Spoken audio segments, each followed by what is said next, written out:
December 24 முதல் சம வேலைக்கு சம ஊதியம் வழங்கிட வலியுறுத்தி உண்ணாவிரத சிறை நிரப்பும் போராட்டத்தில் ஈடுபட போவதாக இடைநிலை பதிவு மூப்பு இயக்கத்தின் மாநில பொதுச் செயலாளர் ராபர்ட் அறிவிப்பு. சென்னை எழும்பூர் எல்ஜி முதல் ராஜரத்தினம் மைதானம் வரை இடைநிலை பதிவு மூப்பு ஆசிரியர்கள் இயக்கம் சார்பில் திமுகவின் தேர்தல் வாக்குறுதி 311 நிறைவேற்ற கோரியும் சம வேலைக்கு சம ஊதியம் என்ற கோரிக்கைகளை வலியுறுத்தி பேரணியில் ஈடுபட்டனர். தொடர்ந்து செய்தியாளர்களை சந்தித்த இடைநிலை பதிவு மூப்பு ஆசிரியர்கள் இயக்கத்தின் மாநில பொதுச் செயலாளர் ராபர்ட் கூறுகையில், சம வேலைக்கு சம ஊதியம் என்ற கோரிக்கையை வலியுறுத்தி பல ஆண்டுகளாக நாங்கள் போராட்டத்தில் ஈடுபட்டு வருகிறோம். கடந்த ஆட்சியிலும் நாங்கள் போராட்டத்தில் ஈடுபட்டும் தற்போதைய ஆட்சியிலும் நாங்கள் போராட்டத்தில் ஈடுபட்டு வருகிறோம். முதலமைச்சர் உடனடியாக கவனம் செலுத்தி ஊதியம் முறைப்பாடு களைய வேண்டும். ஒன்று, எங்கள் கோரிக்கை நிறைவேற்ற வேண்டும். அதுவரை போராட்டம் ஓயாது. கடந்த ஆட்சியில் எங்களுக்கு போராட்ட இடம் கொடுத்தார்கள். தற்போதைய ஆட்சியில் எங்களுக்கு போராட்டம் நடத்த இடம் கூட கொடுப்பதில்லை. நாங்கள் ஒன்றும் தீவிரவாதி இல்லை. சமூக நீதி என்று சொல்கிறார்கள். இதுவா சமூக நீதி? எங்கள் போராட்டத்தை ஒடுக்க நினைத்தாலும் வீட்டு காவலில் வைத்தாலும் நாங்கள் உண்ணாவிரதம் உள்ளிட்ட தொடர் போராட்டத்தில் ஈடுபட போவதாகவும், இதில் உயிர் சேதம் நிகழ்ந்தால் தமிழக அரசுதான் பொறுப்பு. மத்திய அரசு பரிந்துரை செய்த ஊதியத்தை 16 ஆண்டுகளாக எங்களுக்கு அளிக்கவில்லை. எங்களின் உழைப்பு சுரண்டு அதை அரசு சாப்பிடுகிறது. மத்திய அரசு பரிந்துரை செய்த ஊதியமும் கொடுக்கவில்லை. மற்ற மாநிலங்களில் ஆசிரியர்களுக்கு கொடுக்கும் ஊதியம் போல் எங்களுக்கு கொடுக்காமல் அதனையும் கொடுக்க மறுக்கிறார்கள். தூய்மை பணியாளர்கள் சாதாரண வேலைக்கு செல்பவர்களுக்கு கொடுக்கும் ஊதியத்தை இந்த அரசு எங்களுக்கு கொடுக்கிறது. போராட்டம் நடத்தினால் உடனடியாக குழு அமைப்பதாக கூறினார்கள். அந்த குழு அமைக்கப்பட்ட ஒரு பயனும் இல்லை. ஆனால் எங்களது கோரிக்கை நிறைவேறும் வரை எங்கள் போராட்டம் தொடர்ந்து நடைபெறும். 3ஆம் கட்டமாக டிசம்பர் 24 முதல் தொடர் உண்ணாவிரதம் சிறை நிரப்பும் போராட்டம் நடைபெறும். தமிழ்நாடு முதலமைச்சர் மு.க.ஸ்டாலின் இனியும் காலம் தாமதப்படுத்தாமல் இந்த பிரச்சினையில் தலையிட்டு உடனடியாக வாக்குறுதியை நிறைவேற்ற வேண்டும் என தெரிவித்தார். 2009 திமுக அரசு ஆளுகின்ற போது 1/6/2009 பின் நியமிக்கப்பட்ட இடைநிலை ஆசிரியர்களுக்கு ஒரு தூய்மை பணியாளர்களுக்கு இணையான ஊதியத்தை நிர்ணயம் செய்தார்கள்.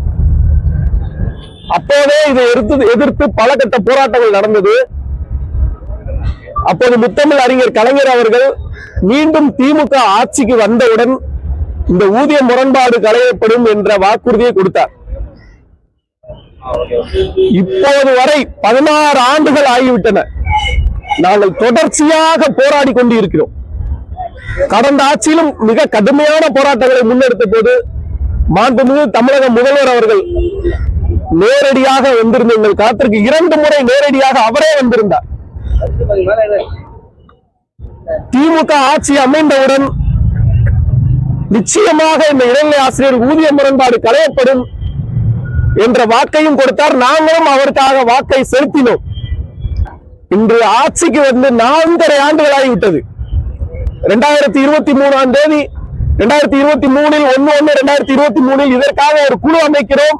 அப்போதுதான் இந்த ஊதிய முரண்பாடு களைவதற்கு சரியாக இருக்கும் என்ற ஒரு முன்னெடுப்பால் தமிழக முதல்வரால் 1ஆம் தேதி 1/1/2023 அறிவிக்கப்பட்ட குழு இப்ப எங்க இருக்குன்னு எங்களுக்கு தெரியல.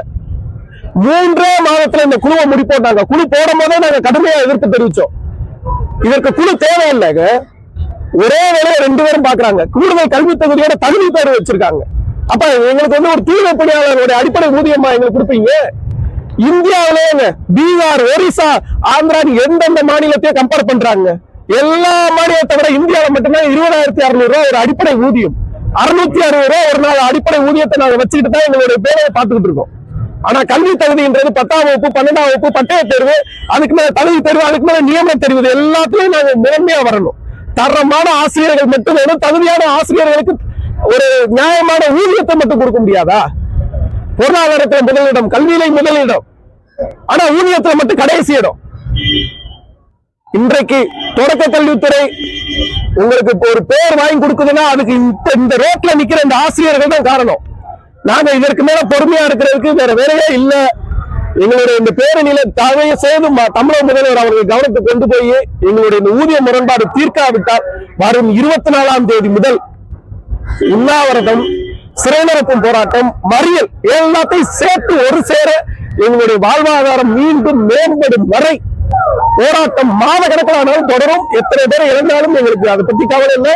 இதற்கு மேல் எங்களால் பொறுமையா இருக்கவே முடியல. முதல்வர் அவர்கள் உடனடியாக கவனத்தை செலுத்தி இந்த ஊதிய முரண்பாடை நீக்காவிட்டால் மிகப்பெரிய ஒரு போராட்டம் நிச்சயமாக தமிழகத்திலும் எங்களை கொன்றே போட்டாலும் நாங்கள் இந்த போராட்டத்தை பின்வாங்க மாட்டோம். தமிழக முதல்வர்கள் உடனடியாக கவனம் செலுத்தி இந்த ஊதிய முரண்பாட்டை நீக்கி கொடுக்குமாறு கேட்டுக்கொள்கிறேன். இந்த பேரணியில் 2000க்கும் மேற்பட்டோர் கலந்து கொண்டனர்.